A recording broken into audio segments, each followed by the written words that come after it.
कि बुलबुल ने भी यूं बुल को पुकारा नहीं होगा कि जिस दर्द से हम तुमको दिया करते हैं आवाज। तो हेलो दोस्तों, welcome back to my YouTube channel. मैं सीएम शुक्ला आज की क्लास में बहुत ही शानदार टॉपिक का निपटारा करने वाला हूं। तो आज मैं आप लोग को पढ़ाने वाला हूं class 12th NCERT math exercise 1.1 के जो क्वेश्चन नंबर 14 और 15 और 16 है, रापची के स्टाइल में बहुत ही शानदार तरीके से सॉल्व करके दिखाऊंगा।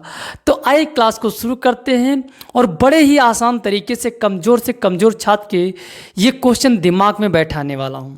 तो आइए क्लास को शुरू करते हैं बहुत ही आसान तरीके से, ठीक है। क्वेश्चन नंबर जो 14 है क्या कह रहा है, जरा ध्यान से देखिए। स्क्रीन पर आएगा, आप लोग को ध्यान से देखना है, मैं पढ़ के सुनाता हूँ, ठीक है। तो ध्यान देना है आपको। क्या कह रहा है, मान लीजिए कि एक्स वाई तल है, तल में स्थित समस्त रेखाओं का समुच्चय यल है, ठीक है। जो समुच्चय है वो हमारा क्या है, यल है। और यल में जो संबंध है आर बराबर यल1 और यल2 का है, ठीक है। यल1 समांतर है यल2 की, ये संबंध दे रखा है। द्वारा परिभाषित संबंध सिद्ध कीजिए कि आर एक स्वातुल्य संबंध है। तो रेखा y बराबर 2x + 4 से संबंधित समस्त रेखाओं का समुच्चय ज्ञात कीजिए। बहुत ही सिंपल है, आसान तरीके से इसको लगाना है। सबसे पहले आपके दिमाग में ये आना चाहिए, स्वातुल्य कह रहा है। क्या कह रहा है, तुल्यता संबंध स्थापित करना है, सिद्ध करना है ये। तो तुल्यता के लिए आप लोग जानते हैं क्या होता है, स्वातुल्य होना चाहिए, सममित होना चाहिए, संक्रामक होना चाहिए। ये काम आपको दिमाग में रखना है। अगर ये काम आप लोग कर ले जाते हैं, सिद्ध कर ले जाते हैं, तो तुल्यता संबंध हो जाएगा। और जब ये हो जाए, इसके बाद एक थोड़ा पॉइंट और लिख देना है, ये क्वेश्चन समाप्त हो जाएगा। तो सबसे पहले हम चलते हैं क्वेश्चन की ओर। तो सबसे नंबर 1 जो काम हम लोग को करना है वो क्या करना है, स्वातुल्य सिद्ध करना है।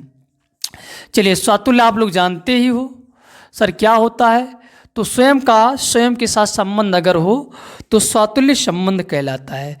चलिए, यल हमारा समुच्चय है, उससे हम क्या ले लेते हैं, यल1 ले लेते हैं। क्या ले लेते हैं, यल1 ले लेते हैं।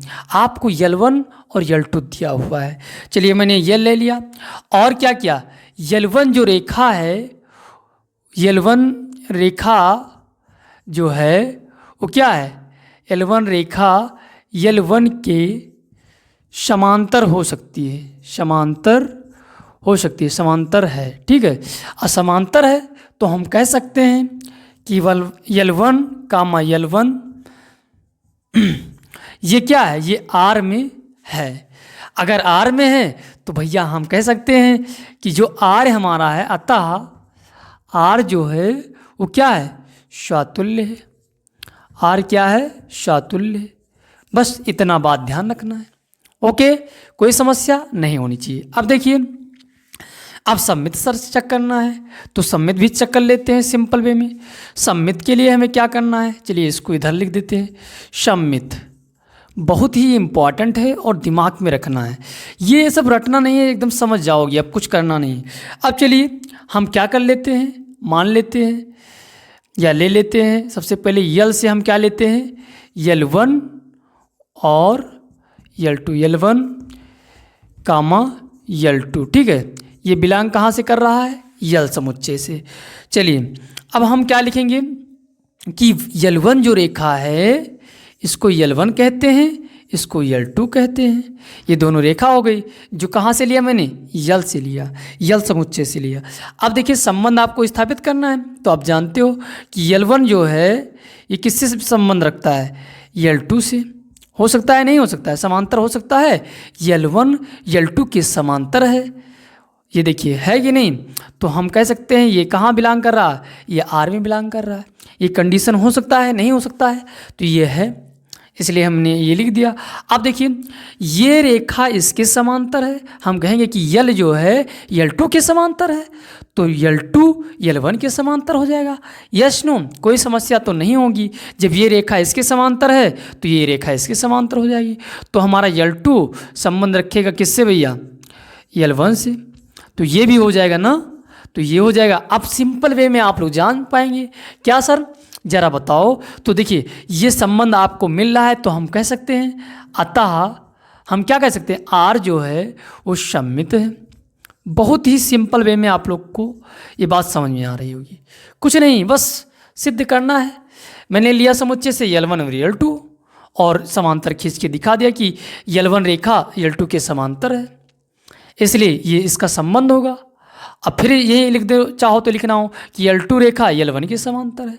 ये यहाँ से भी चित्र से भी समझ सकते हो, ये इसके समांतर है तो ये इसके समांतर हो जाएगी। अतः क्या है, ये भी आर से संबंध है। अतः आर जो हमारा है संबंध जो है वो सम्मित हो गया।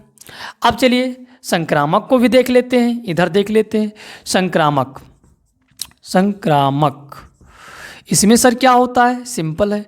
क्या लेंगे, माना या आप ले लें L1 और L2 और L3, ठीक है, ये आप ले लिए। ये 3 रेखा हैं, कहाँ से, कैपिटल L से। कोई समस्या तो नहीं होनी चाहिए, सिंपल है।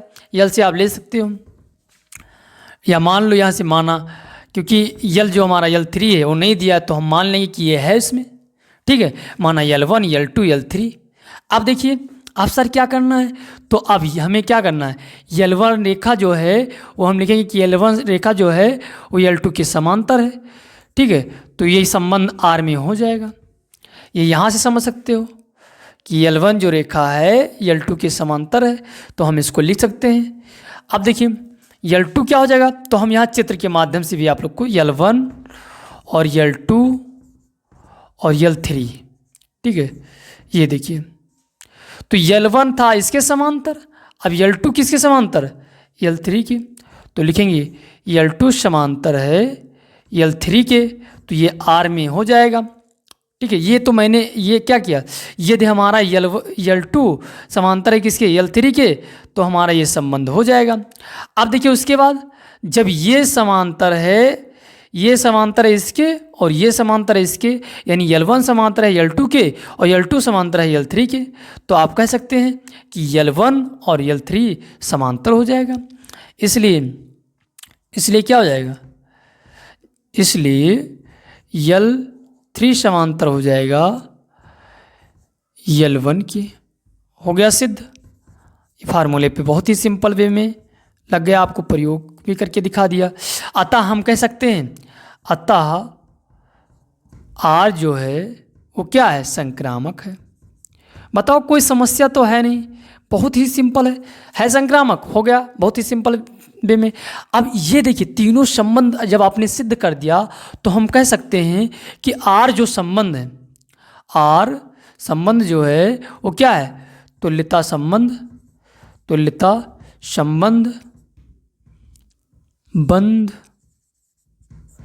है। R जो संबंध है वो क्या है, तुल्यता संबंध है, क्योंकि आपने तीनों को सिद्ध कर लिया। जब तीनों सिद्ध हो जाता है तो तुल्यता संबंध हो जाता है। सिंपल वे में हो गया। अब देखिए इसमें क्या है, एक और चीज़ दे रखा है आपको। तो आपने फर्स्ट ईयर में पढ़ा है, क्या पढ़ा है, आपने पढ़ा है कि y बराबर जी, आपको ये दे रखा है समीकरण 2x + 4। तो यहाँ से आप लोग क्या जानते हैं कि y बराबर क्या होता है, ये 2 के स्थान पर आप m, और ये m क्या है, प्रवणता है, और x और +c हो जाएगा। अब c तुम कोई भी संख्या रख सकते हो, ये होता है प्रवणता में से होता है झुकाव, ठीक है। तो इस प्रकार से ये आपका हो जाएगा, तो ये आपका आंसर आ जाएगा। और सिंपल वे में इसको हम लिख सकते हैं इसके बराबर, ठीक है, x 2x + 4। यहाँ c के स्थान पर कोई आंसर रख सकते हो, इस प्रकार से ये हो जाएगा। तो ये हो गया बहुत ही सिंपल वे में, आसानी से इसको ऐसे आपको लिख देना है। अब देखिए जो अगला जो क्वेश्चन है 15 नंबर, वो वेरी इजी है। यहाँ भी सिंपल वे में आपने तुल्यता संबंध दिखाया, ये फार्मूला लिख दिया, खटाक से आंसर आ गया फर्स्ट ईयर के हिसाब से। अब देखिए अब जो आपका क्वेश्चन नंबर 15 है वो भी बहुत सिंपल है, उसको भी हम आप लोग को सॉल्व करके दिखाते हैं रापची के स्टाइल में। और एक सवाल और है, उसको भी हम अभी करके तुरंत ही दिखाते हैं। ओके, ध्यान देना है तुमको, करना क्या है। 15 नंबर में स्क्रीन पर आया होगा, मान लीजिए कि समुच्चय अतने में R का जो संबंध इस प्रकार से है। चलिए कोई मान लो A समुच्चय है, वो किस प्रकार दे रखा है आप ध्यान दें। 1,2,3,4 ये आप स्क्रीन पर देख रहे होंगे। अब देखिए जो आपका आर है वो कैसे दे रखा है, तो उसमें आपको दे रखा है 1,2, ध्यान से देखना 2,2 और 1,1 और 4,4, ठीक है 4,4, फिर आपको 1,3, फिर 3,3, फिर आपको दे रखा है 3,2। ऑब्जेक्टिव है, क्या है भैया, ऑब्जेक्टिव है, आप लोग को दिख रहा होगा। अब इसमें आपसे कह रहा है कि जरा जांच करके बताओ कि क्या है, कौन सा संबंध है। तो स्वातुल्य होने के लिए आप लोग जानते हो, सर क्या जानते हैं, तो स्वातुल्य होने के लिए आपको 4 गिनती दे रखी है, इसका खुद से संबंध होना चाहिए। अगर ऐसी स्थिति मिलती है तो सिंपल है। तो देखिए ये 1 का मिल गया, 2 का मिल गया स्वयं के साथ संबंध, और ये 3 का मिल गया, 4 का मिल गया, तो ये स्वातुल्य है, ठीक है। अब देखिए सम्मित होने के लिए क्या चाहिए, सम्मित होने के लिए क्या होना चाहिए कि 1,2 और 2,1 कहीं नहीं दिख रहा है, 1,3 और 3,1 कहीं नहीं दिख रहा है, तो कोई ये संबंध नहीं होगा, सम्मित नहीं होगा, यानी ए ऑप्शन जो हमारा है वो गलत है हो जाएगा। अब भी जरा जांच करते हैं, तो स्वातुल्य तो है आपका, संक्रामक देखिए कोई मिलता है कि नहीं मिलता है। चलिए हम ढूंढते हैं, सबसे पहले ढूंढते हैं क्या, ये 1,3 ये हो गया ना, 1,3। अब देखिए 3,2 और 2,1, 2 क्या मिल जाए, 2,1 मिल जाए तो हमारा हो जाएगा। तो ज़रा देखिए 1,3 मिल गया, सबसे पहला ध्यान रखना है 1,3, और फिर आपको क्या मिल गया 3,2, और फिर आपको ये मिल जाना चाहिए 2,1। ऐसा अगर आपको संबंध मिल जाए, या 1,2 मिल जाए या 2,1 मिल जाए, कोई फर्क नहीं पड़ता है। अगर ऐसा आपको मिल रहा है किसमें, समुच्चय आर में, ठीक है, अगर ऐसा आपका बिलोंग कर रहा है तो ये आपका मिल जाएगा। तो ऐसा अगर बिलोंग कर रहा है तो आप लोग सिंपल वे में बता सकते हैं कि सर ये जो है वो क्या है, ये हमारा है संक्रामक। तो संक्रामक इस प्रकार से सिद्ध हो जाएगा, संक्रामक, अतः हमारा संक्रामक है। तो इसमें जो विकल्प हमारा है वो क्या सही है, बी सही है, सिंपल वे में हो गया, बहुत ही शानदार तरीके से। ऐसे आपको सोचना है, ठीक है। तो ये हो गया। अब देखते हैं ज़रा, क्या जानते हो, अब हम देखते हैं किसको, देखते हैं 16 नंबर को। 16 नंबर हमारा क्या कह रहा है, ज़रा क्वेश्चन ध्यान से देखना। 16 नंबर हमारा कह रहा है कि यन जो समुच्चय है, प्राकृत जो संख्याओं का यन समुच्चय है, मान लीजिए कि समुच्चय यन में, यन यानी प्राकृत संख्या हो जाएगी, ठीक है, यन में आर जो है, यन आपका जो 1 2 3 4 करके हो जाएगा, ठीक है। तो यहाँ से आपको क्या दे रखा है, आर, A, B जो है वो क्या है, ऐसा है, इस प्रकार है कि A बराबर B-2, ठीक है, और वो क्या है 6 से बड़ा ही है, जो B हमारा है वो 6 से बड़ा है, ये बात ध्यान रखना है। अब आपको ये समुच्चय दे रखा है, ज़रा जांच करो इस फार्मूले पर। यहाँ आपको 6 से बड़ी संख्या ढूंढना है, तो 4 ऑप्शन में आपको दिख रहा होगा कि B के स्थान पर, यानी यहाँ पर, ये देखिए पहला जो ऑप्शन है वो क्या है 2,4, तो B हमारा 4 है और ये हमारा, तो इस प्रकार से आपको देखना है। तो 4 है, ये तो हमारा छोटा है, जबकि हमें चाहिए क्या, बड़ा, तो ये हमारा गलत हो गया ऑप्शन। और चलिए लास्ट वाला भी गलत हो गया, ठीक है, क्योंकि बड़ा होना चाहिए, A से 6 से बड़ा होना चाहिए जो हमारा B है। अब देखिए है तो ये आगे, ठीक है, घटाओगे तो एक जो हमारा मान है वो कम ही प्राप्त होगा B से, तो अगर मान लो रख देते हैं तो ये हमारा D भी नहीं होगा, जांच कर लेना, तुम लोग जानते हो। अब देखिए 3 हम ये देखते हैं, इसको रखते हैं इस फार्मूले पर, कौन सा, B ऑप्शन, कि 3 रखते हैं, A के स्थान पर क्या, B के स्थान पर जब हम 8 रखते हैं, क्या रखते हैं 8, तो A बराबर B के स्थान पर जब 8 रखेंगे तो हमारा क्या जाएगा, A का मान 6, यानी आपका जो विकल्प देखते हैं 6 A का मान 6 हो गया और B का मान 8 हो गया, तो कौन सा सही हो जाएगा, आपका जो ऑप्शन है वो C सही हो जाएगा, ठीक है। तो आपको देख लेना है, ऑप्शन C आपका राइट आंसर हो जाएगा। ओके, बस सिंपल वे में इसी प्रकार से लगाना था। तो इस प्रकार से आपका ये एक्सरसाइज समाप्त हुई। अब फिर मिलते हैं अगले एक्सरसाइज के साथ, दमदार वीडियो के साथ। तब तक के लिए धन्यवाद। अगर वीडियो पसंद आया है तो वीडियो को लाइक कर दें, चैनल पर पहली बार आए तो सब्सक्राइब कर दें। जय हिंद।